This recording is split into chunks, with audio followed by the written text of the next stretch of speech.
आज MPV 41 जोटा आम मान्यमकोंडा जीपी कालीमेला तहसिल आउ मोटू पुलिस स्टेशन रे जबरदखल मुक्त कराला जोटा कि 7 जन फैमिली जो मैंने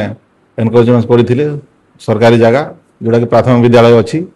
से भितर से मैंने जगह अख्तियार कर बहुत दिन रही आसुले कि विभिन्न किए गाई गोरु रखुले किए गाड़ी रखुला कि जड़े माने व्यक्ति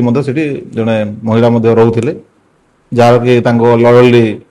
अलग जगह घर अच्छी कि आर्थिक अवस्था स्वच्छल अच्छी आ ग्रामवासी विरोध कर आसुले और विभिन्न फॉरम अभियोग कर आसुले जोटा कि आम एनकरेजमेंट केस बुक करूँ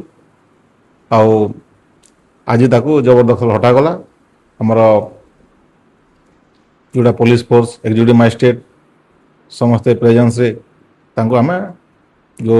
3टा घर थिला आ 3 जन बाड़ देकरी ताको रखिथिले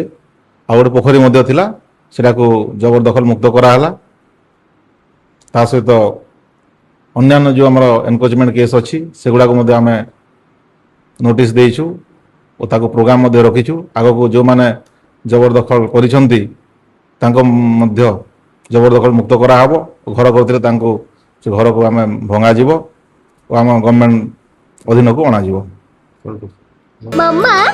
भरोसा माने कौन?